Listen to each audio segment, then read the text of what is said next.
Hey. It is Sarah Jane from Access Your True Nature and Vital Animal Talk. And I wasn't going to make a video today, but I've had a couple of prompts that made me realize that I need to speak more to how to find lost animals, because this is something that's not always easy. Hi, Gail. And I've found that there's been a lot of complaints lately around so-called professional animal communicators. And if any of you have taken my Being Human Through Animal Communication program, hi, Barbara.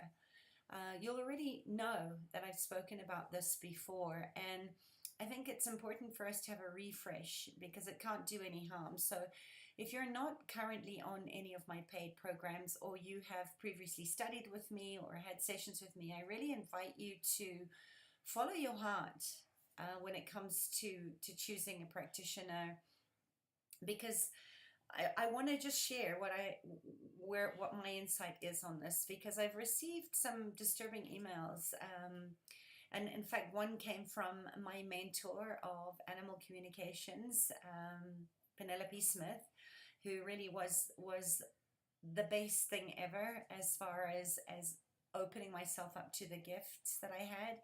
And that there's been a lot of complaints about so-called professional animal communication caters, and I've seen this myself in my own practice, where I've been sort of called as the last port of call for people that have contacted many other professional animal communicators, and that have really been taken for a ride. And it used to break my heart. In fact, at one stage I was like, I'm not doing this because I didn't want to be associated with this sort of fraudulence and preying on people's emotions, and not having any ethics when it came to being really gentle and kind with people that are clearly in pain. Hi, Mark. This is not easy, and sadly, I'm all too aware of many students that I've certainly worked with that have previously trained with other people, that there's a tremendously vast difference in what people are providing in their professional capacity as an animal communicator, and their programs are not just in key animal communication teaching, but also in their integrity and in their ethics and their boundaries, and what is professional and what is not professional practice. And sadly, hi, Colleen. This is the basis of many professional animal communication trainings that I've seen, and some I've actually paid to do myself. It's just like, I think why I receive countless inquiries about very upset, cynical, and distressed, rightly so, people that have worked with other communicators, and they've failed. They've let these people down in not being supportive and compassionate in how they're translating what they're creating in this business of animal communications and gestalt tracking. And I think we really have to realize our human egoic part in this, and not blame and shame. This really distresses me a lot. And if you followed my work for a while, whether that's been on the human side of it or with your animal companions, you'll know that I take my work pretty seriously. I'd like to say I'm a very heart-centered practitioner with a lot of certifications, a lot of science behind me on neuroplasty, on animal behaviors and zoopharmacology, and also a very strong intuitive drive to act as a catalyst to create change, to empower people to be their own medicine and be their own transformation, so that they can be the best version of themselves and for their animals. And it's this drive of mine. When my own cat, Satchmo, decided that his contract with me was done after years of ups and downs, he kept leaving home. I kept gestalt tracking him and bringing him home, and he'd leave again. And it took me a long time. In fact, I hired another very good friend of mine that also does this work, because I wouldn't receive the information that our soul contract was done. And it took me ages to let him go. And it makes me really sad, and in fact quite angry, when I hear about people that have been burnt by fraudulent people that are actually preying on human emotions, and when people are very vulnerable, and then they go off and they generalize that all animal communicators are woo and crazy and it's useless. And this is really what I've delved into a lot in my own Being Human Through Animal Communication program, because I have a very thorough training program in place. But now I've created all the collated all this information of situations that never needed to happen from people that have had bad experiences. And if the training had just been put in place in the first place, it would never have had to happen. So back to finding lost animals. The challenge that I see often is that people often consult with an animal communicator, or somebody like me, to help them find lost animals, and it is one of the most difficult things. In fact, it's probably the most taxing and emotionally charged part of the work that I do, when I'm being asked to do something. And there's a lot of frustration for clients that really just want their animals back. They don't care how, and both the lost animal and their people are under an incredible amount of stress, and animals often can't communicate well where they are due to confusion, or they're in an unfamiliar place, and a lot of times they're afraid, they're in danger, and in their desperation they can't talk. And a lot of times people consult with many animal communicators at once, which also, is very confusing, because they'll get different answers from different people. Hi, Candace. Once I had a woman, just to illustrate a lot of this bewilderment, that her cat had disappeared from home like 10 months ago, and she'd hung posters around. She relentlessly went to shelters. She offered a reward. They offered the guards and the garbage collectors a reward for any information if they'd found any dead animals. And she was calling those cats every day. She was keeping in touch. She was going to the shelters. She was speaking to her vets in the areas, and she said that she had received a lot of calls that were very false trails of cats that turned out to be very similar.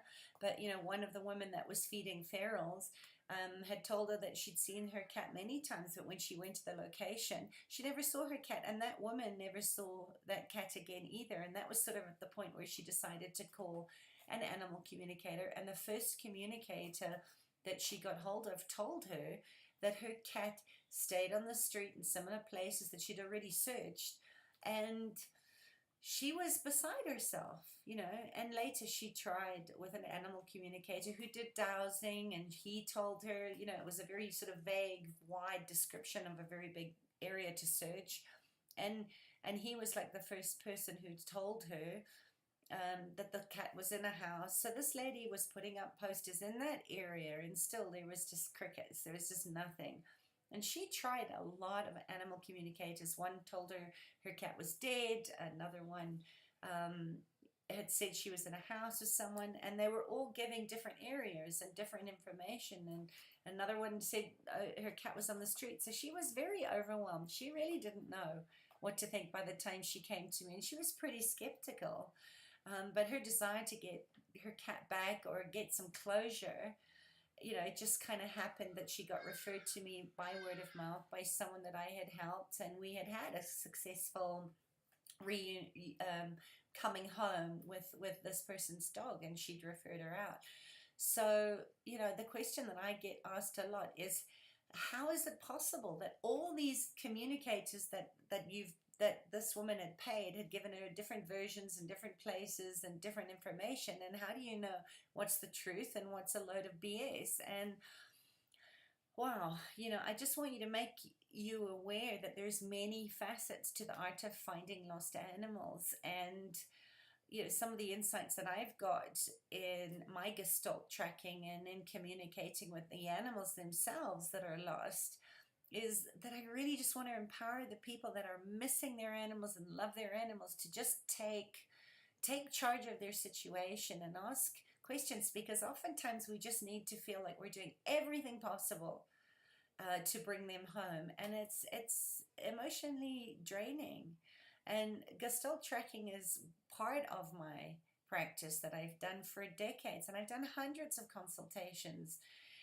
And I've had a good success rate, but I still can't say no, because it's never about the money. If I was charging for the amount of hours that I put into this, no one would be able to afford it. And there's a part of me that can't say no, because I know what it feels like to not know. And out of dedication and service to the people and the animals that are in distress, I'll never stop doing this work. Even though a lot of times I do enjoy guiding animals home and helping people to actually learn how to help their own animals to come home, remotely spotting locations where an animal's hiding or is trapped or held.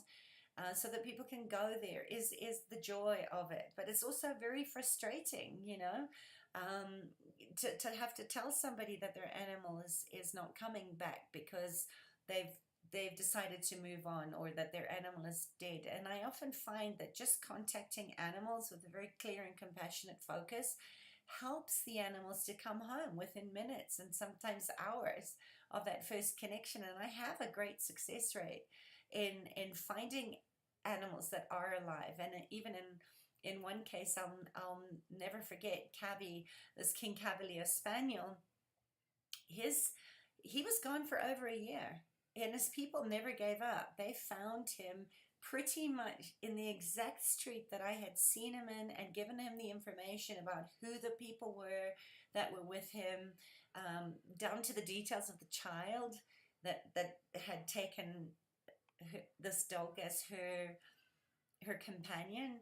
And they never gave up, and eventually he did come home, but it took a year for that to happen. And once I had a person on a summit that called in and said, my cat's lost, and no pressure on me to instantly figure out where the cat was, but after asking the cat's name and physical description of the cat and the address, because there's a lot of cats called Blackie, or a lot of dogs called Butch. So after I got the information from this woman on this call, I could feel him viscerally, and I could see him hiding under a shed in the backyard that this woman would be able to have seen from her kitchen window. And when I asked this cat to come out, and this woman that went to her kitchen window while I was on that call, she like shrieked, because she literally said she could see her cat wiggling himself out from underneath the shed.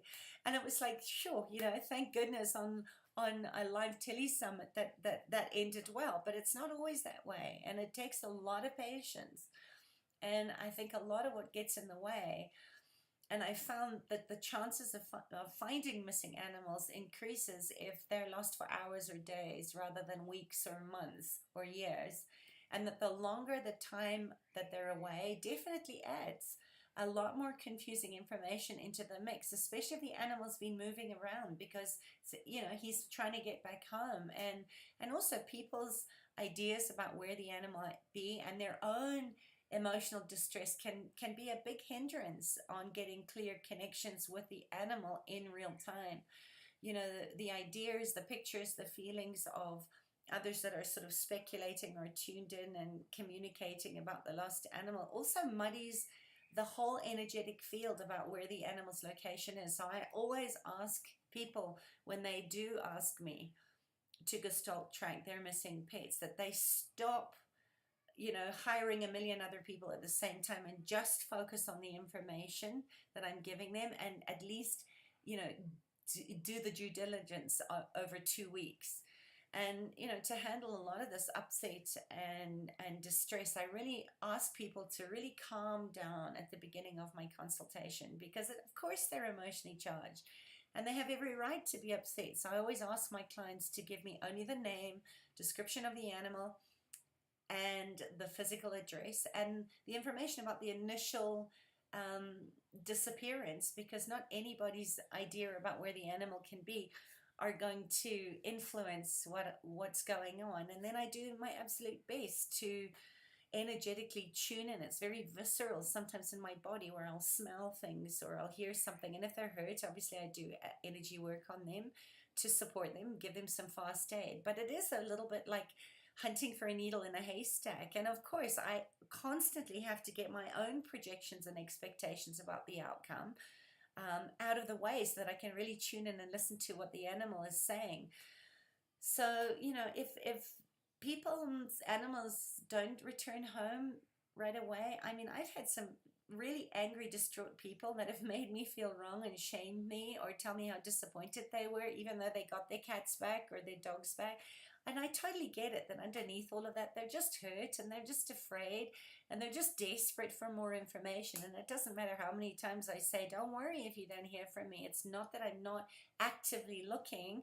It's just that I don't have any specific information or leads to give you to go out and start looking for your animals. So I've had to really start learning to set limits on how much time I will take to find a specific lost animal and make it work in order for it to be effective in a short period of time. Otherwise, it just constantly takes over the rest of my life. You know, I kind of become quite obsessive compulsive about it and irritable with the rest of my family, and because I want what I want, and that's to get the animal home. And we all know that when we start pushing energy and it starts to get really needy, animals don't like that heaviness and they want to get as far away as possible. So I have to make sure I keep myself in check and grounded and have a clear focus and vision without the emotional attachment.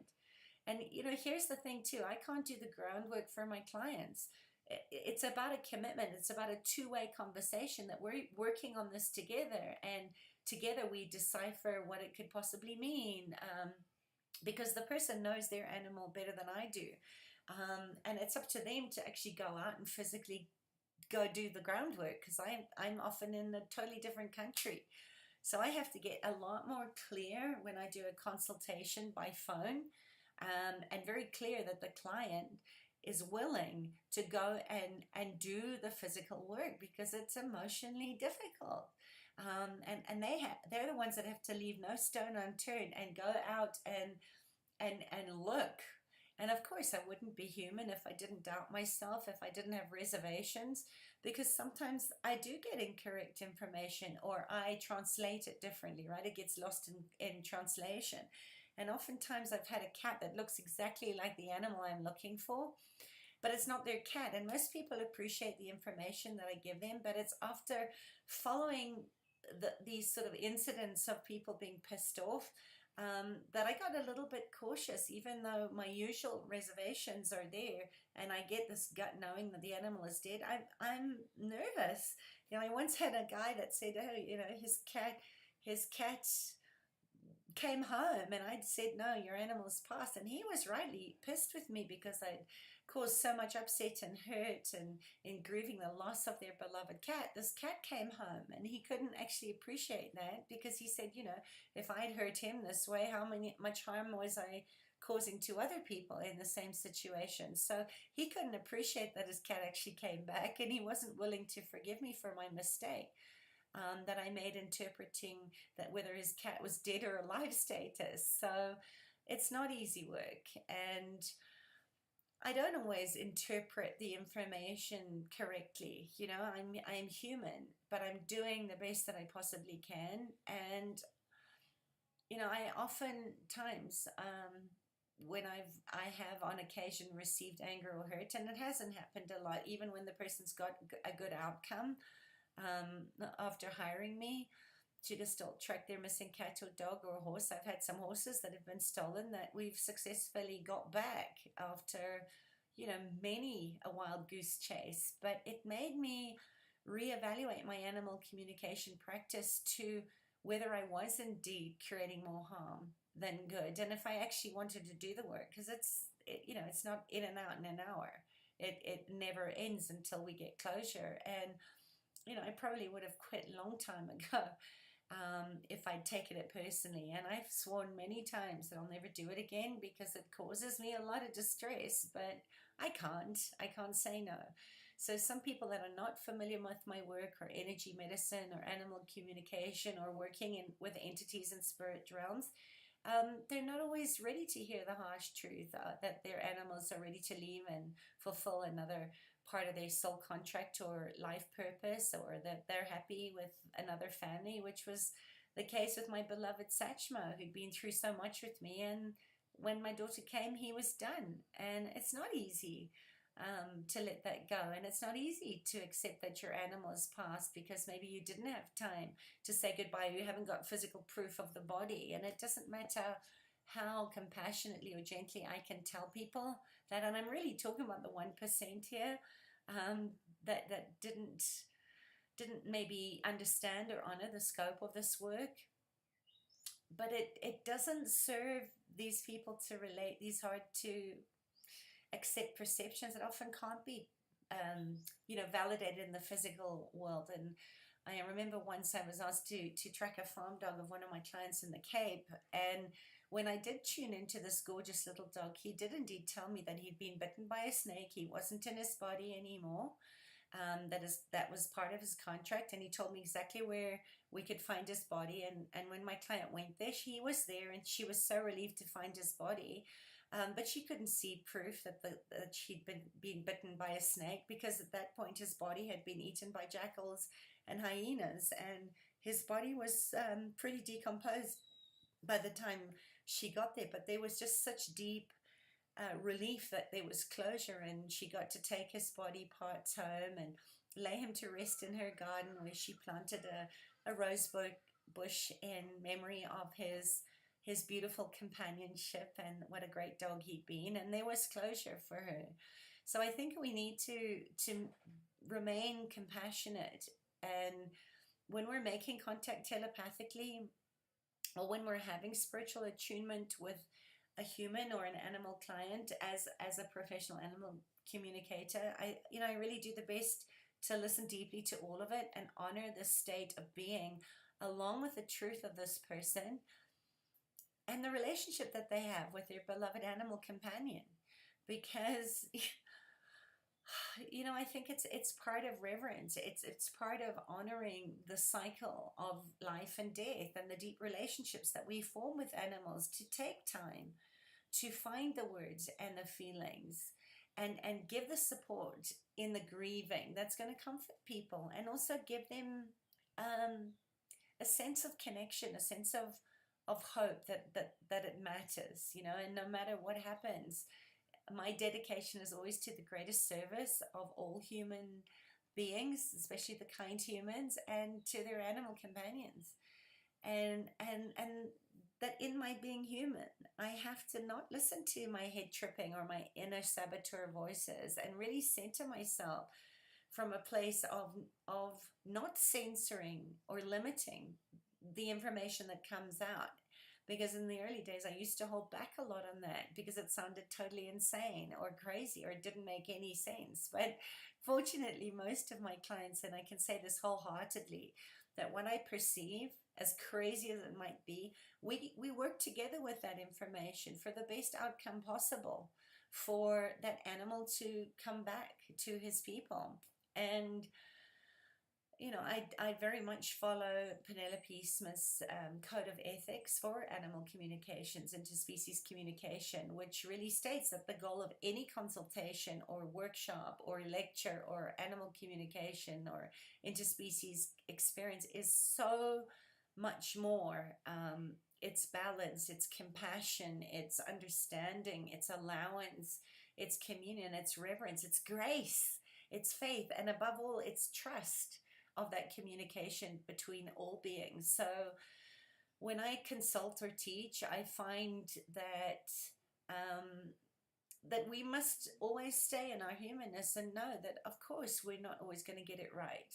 We're going to make mistakes. We're not always a perfect match either, or in alignment with everybody that's going to ask of your assistance. But if you are doing this work of Gestalt tracking lost animals, include extensive follow-up time with your clients. It's our duty as communicators, as people in service to animals and their people, to do the best that we can and show up fully with the desire to find this beloved animal that is part of somebody's family, and also to know our boundaries, because it is emotional work. It's deeply, deeply gut-wrenching, heart-wrenching, beautiful, brutal work.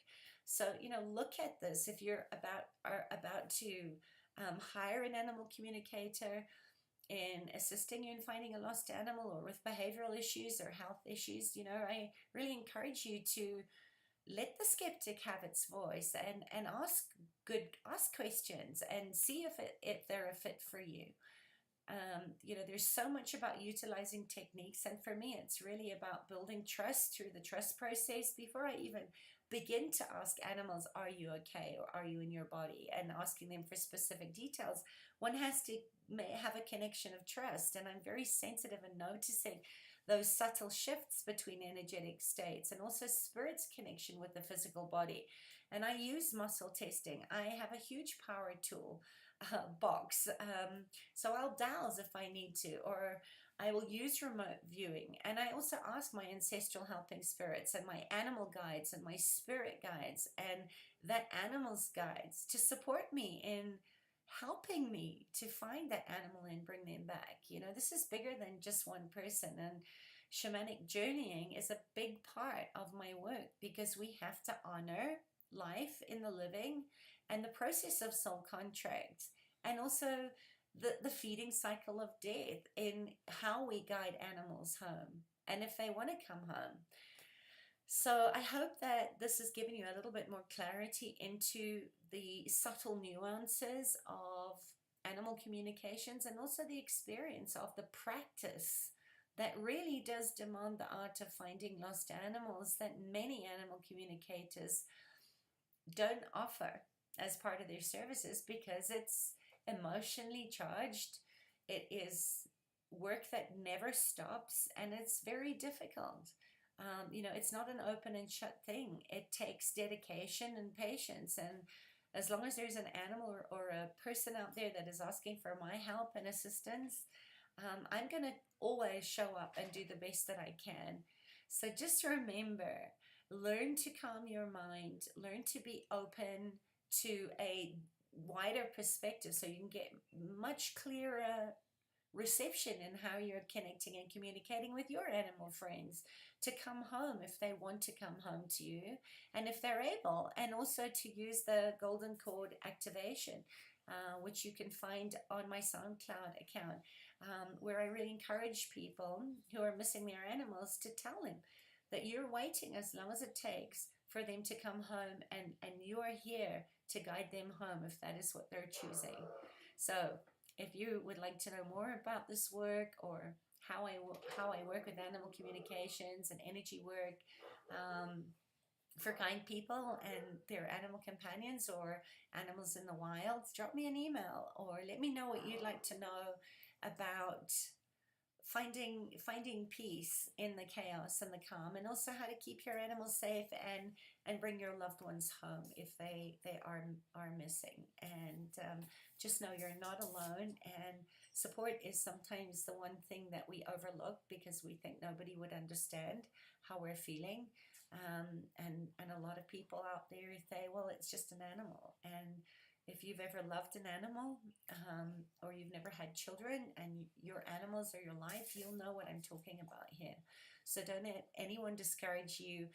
Stay focused on what you want, and ask questions, get support, and know that you are enough for your animals. You're enough for your animals. You're enough for your body.